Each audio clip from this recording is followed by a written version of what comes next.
اور اس جماعت کا نام ہے اللہ کی پارٹی. لوگ یہاں علماء بھی بیٹھے ہوئے ہیں. قرآن مجید میں اللہ تعالیٰ فرماتا رہا ہے, 2 جماعتوں کا ذکر کرتا ہے اللہ تعالیٰ. ایک ہے حزب اللہ, اللہ کی پارٹی. ایک ہے حزب الشیطان, شیطان کی پارٹی. صرف 2 پارٹیوں کا اللہ تعالیٰ ذکر کرتا ہے قرآن مجید میں اپنے کلام میں. مسلمانوں کو طے کرنا ہے کہ ہم کس پارٹی سے تعلق رکھتے ہیں. ہماری کوئی اور پارٹی ہو ہی نہیں سکتی. یا تو ہم اس پارٹی میں رہیں گے, اس پارٹی میں رہیں گے, یا ہم اللہ کی پارٹی میں رہیں گے, یا نہیں تو شیطان کی پارٹی میں رہیں گے. اب ہم کو طے کرنا ہے کہ ہم کس پارٹی سے تعلق رکھتے ہیں. دنیاوی حالات کے لیے ہم کسی بھی جماعت میں, کسی بھی پارٹی میں, سیاست میں رہ سکتے ہیں, مگر ہمارا جو مقصد ہے وہ صرف اللہ کو راضی کرنا ہے. ہم اللہ کے بندے ہیں, اللہ کو راضی کرنا ہے. اللہ کو راضی کرنے کا ایک ہی طریقہ ہے, کامیابی کا ایک ہی طریقہ ہے دنیا میں اور آخرت میں. دنیا میں ہمیں دولت نہ ملے, شہرت نہ ملے, کچھ نہ ملے, آخرت ہماری بن جائے وہ کافی ہے ہمارے لیے.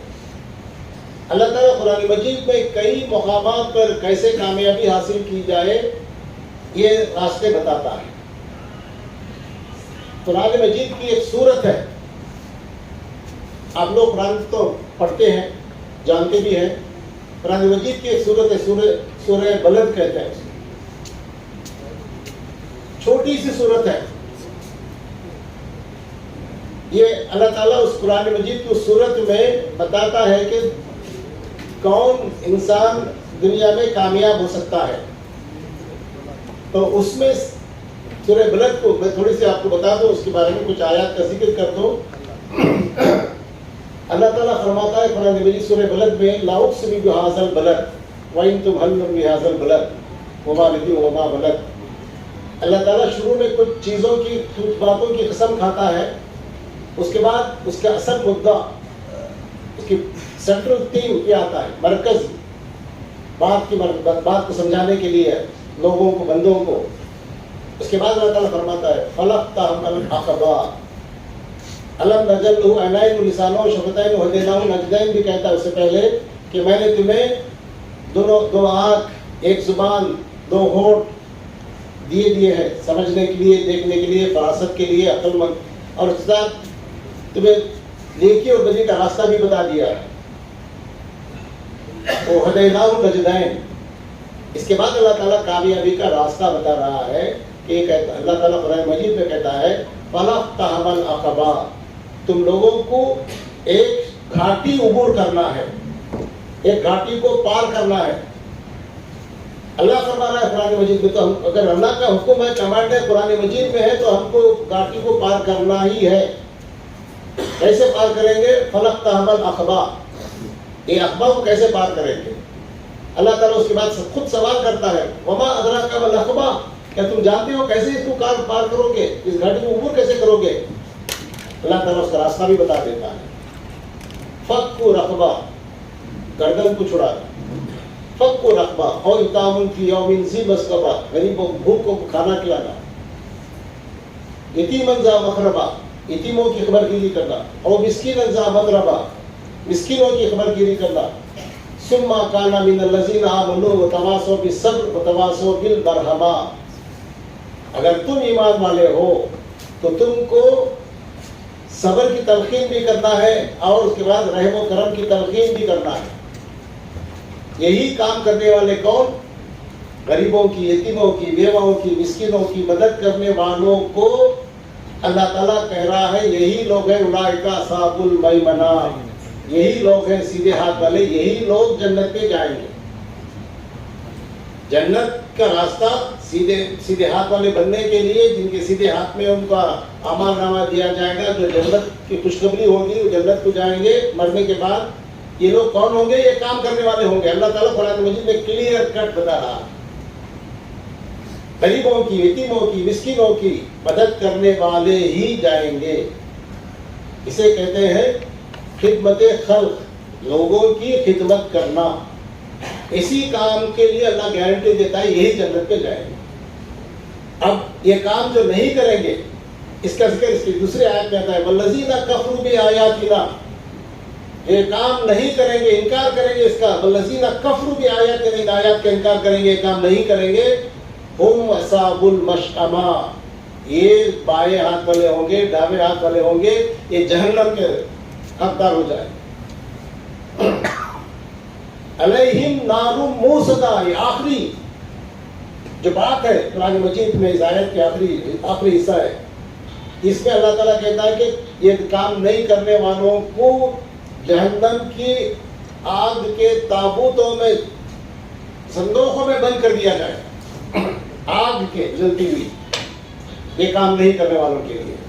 تو یہ کام جو ہے ہمارا مسلمانوں کا، جو اپنے آپ کو مسلم سمجھتے ہیں، جو یہ سمجھتے ہیں کہ ہم اللہ کی پارٹی سے تعلق رکھتے ہیں، تو ان کو یہ سب سے پہلا کام لوگوں کی خدمت کرنا چاہیے.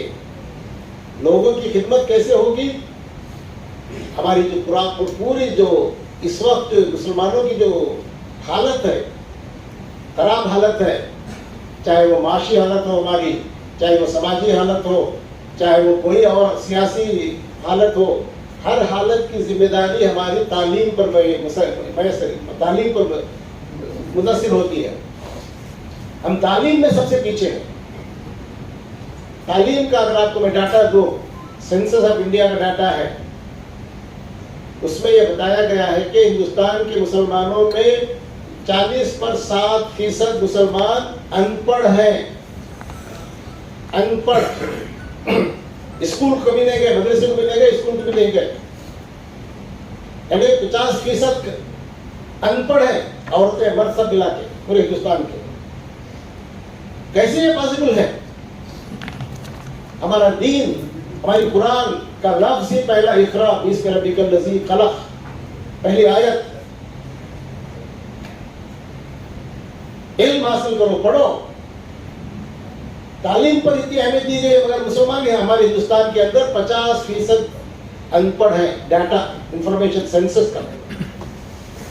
اور جو بچے اسکول کو داخلہ لیے ہیں 50%، آدھے، وہ بھی 10ویں تک پہنچتے پہنچتے صرف 6 رہ جاتے ہیں 50 میں سے.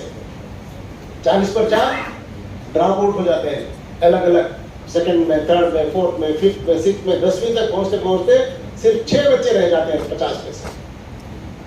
مطلب 50 ان پڑھ، 40 پر 4 ڈراپ آؤٹ، 6% 10ویں تک 10th پاس. یعنی پورے مسلمانوں میں لٹریسی پڑھا لکھا طبقہ ہے تو صرف 6% ہے. اور اس کے بعد انٹر PUC تک 11-12 تک پڑھنے والے بچے، 11ویں 12ویں تک، یہ بچے ہمارے پاس 4% ہیں پورے ہندوستان کے اندر. صرف 100 میں سے 4%. گریجویٹس، اس کے بعد گریجویٹ بنے ہیں پورے ہندوستان کے اندر، ان کی تعداد 2.72%، 3 بھی نہیں، 2.72% گریجویٹس ہیں ہمارے پاس. بس سب سے کم تعلیم میں پوری قوم میں سب سے گری ہوئی قوم مسلمانوں کی. تعلیم کا ہمیں احساس ہی نہیں ہے، فکر ہی نہیں ہے. ہم لوگوں کو چھوٹے چھوٹے معاملات، چھوٹی چھوٹی باتیں، بہرحال ہماری فکریں آپ جانتے ہیں. ابھی تھوڑی دیر کے بعد اوقاف کے مسائل آ گئے تو معلوم ہو جاتا کیا ہماری فکریں ہیں. کسی کو تعلیم کی فکر نہیں، کسی کو ہمارے بچوں کو پڑھانا، اپنے بچوں کو پڑھانا، اپنے محلے کے بچوں کو پڑھانا، غریبوں کے بچوں کو پڑھانا، ان کی تعلیم کا، ان کی معاش کا، ان کی دیکھ بھال کا، ان کی صحت کا نظام بنانا، سب کچھ موجود ہے ہمارے پاس. ہم حاصل کر نہیں پاتے. ہم خالی دوسروں کو شکایتیں کرتے رہتے، ہمارے پاس یہ نہیں ہے، ہمارے پاس وہ نہیں ہے، ہماری کوئی سنتا نہیں ہے، ہمارے پاس پورا کیبنٹ اکاؤنٹ بنانے گئے تو ہمارے پاس رشوت مانگتے ہیں، یہ کرتے ہیں، وہ کرتے ہیں. یہ سسٹم ہے ہمارے پاس. ہمیں اس کے خلاف کھڑے ہو کر کام کرنے کی ضرورت ہے. اس سسٹم میں ان کو زندگی گزارنے کی ضرورت ہے. سیکھنا ہے ہم لوگوں کو کیسے رہنا ہے. تعلیم پہ پہلے فوکس کرو. اگر تعلیم آ جائے گی، اگر ہمارا ہر بچہ بچی 12ویں تک اچھی اسکول میں تعلیم حاصل کر لیں، دینی تعلیم کو بھی دو، ان کے لیے اب دینی تعلیم کا نظام بھی کرو. مکتب شروع کرو، مکتبوں کے بچوں کو بھیجو، صبح کو شام کو مکتب میں تعلیم دو، دینی تعلیم بھی دو، اچھے انگلش میڈیم اسکولس بھیجو، اردو بھی پڑھاؤ. سب کچھ کرا کے ان کو اچھا قابل انسان بناؤ. 12ویں تک پڑھا ڈالو. 12ویں کے بعد بچہ خود اپنی تقدیر بنا لے گا آگے چل کر، اپنا راستہ تیار کر لے گا. 12ویں تک ہمارا کام قوم کا کام ہے، آپ کا، ہمارا سب کا کام ہے. ہمارا ہر بچہ گلی کا، سڑک کا، جھوپڑ پٹی کا، غریب سے غریب بھی، امیر سے امیر بھی 12ویں تک ہمارے بچوں کو پڑھانا چاہیے، کمپلسری پڑھانا چاہیے، اچھی تعلیم، عمدہ تعلیم ملنی چاہیے. تو یہ کام ہمارے سب کا ذمہ داری، ہم سب کی ذمہ داری ہے. اگر ہم یہ سب کام کریں گے تو ہماری معاشی ترقی بھی ہوگی، ہماری اکانومی بھی سدھرے گی، سماجی ترقی بھی ہوگی، ہمیں سیاست کی سمجھ بوجھ بھی آئے گی، ہمیں ہر چیز کی ترقی کا ضمانت جو ملے گی ہم کو تعلیم سے ملے گی. اب ہم جو 6% 10th ہیں، 4% 12ویں تک ہماری قوم کے بچے پڑھے ہوئے ہیں، اگر ہمیں اسے 50% بھی نہیں لے کر آئے تو پھر یہ قوم زندہ نہیں رہے گی، یہ قوم برباد ہو جائے گی.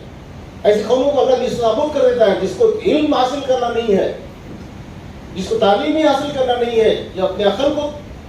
آج جو سائنٹسٹ ہیں جو اسپیس میں، چاند پر، مریخ پر، کہاں نہیں جا رہے ہیں، ابھی پوری اسپیس کے اندر جا کر سفر کر رہے ہیں. سینکڑوں سیٹلائٹس ہیں زمین کے طرف، ہزاروں سیٹلائٹس ہر ملک نے چھوڑ رکھا ہے. آپ کے ٹیلی فونز وغیرہ وغیرہ، GPS وغیرہ سب کنٹرول ہوتے ہیں اسپیس سے.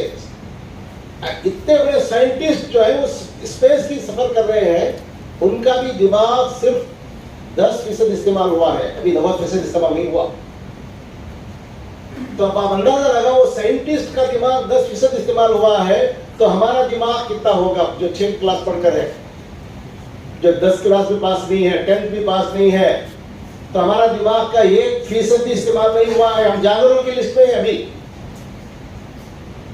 گائے، بھینس، بکری وغیرہ جو ہے ان کا جو دماغ ہے، ہمارا دماغ بھی اتنا ہی ہے. ہم انسان کا دماغ رکھتے ہوئے ہم اس کو استعمال نہیں کر پا رہے، اس لیے کہ ہمارے پاس علم نہیں ہے، ہمارے پاس نہیں ہے. کم از کم اپنے بچوں کو بھی علم دے سکتے ہیں، ان کے دماغ کو تو تازہ کر سکتے ہیں.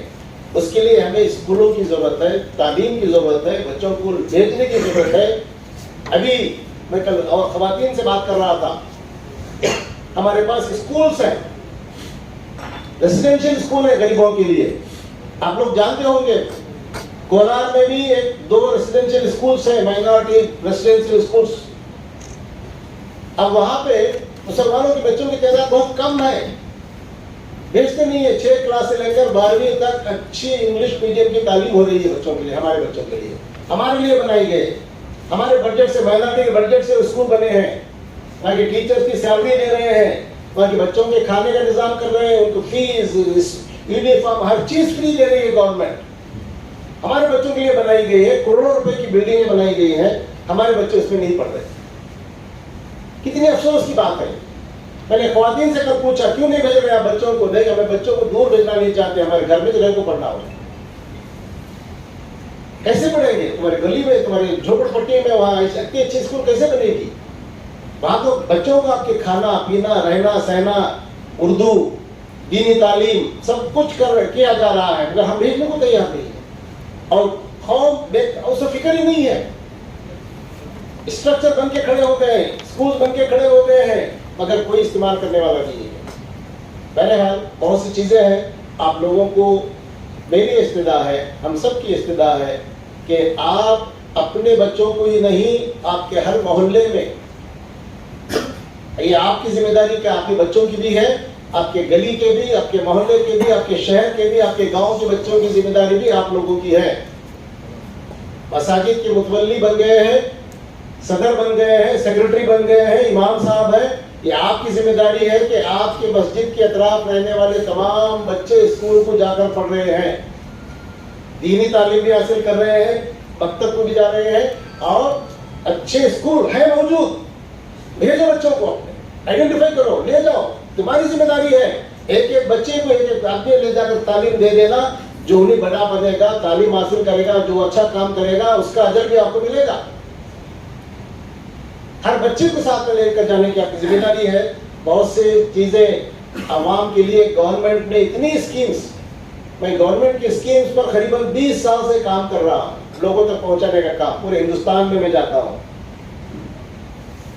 ہر جگہ جا کر لوگوں کو، مسلمانوں کو جمع کر کے یہی بتاتا ہوں کہ گورنمنٹ ہمارے لیے کیا کیا اسکیمز رکھی ہے. کروڑوں روپے کے اسکیمز ہمارے پاس موجود ہے، مگر ہم اسے استعمال نہیں کر پا رہے، ہم جانتے نہیں ہیں.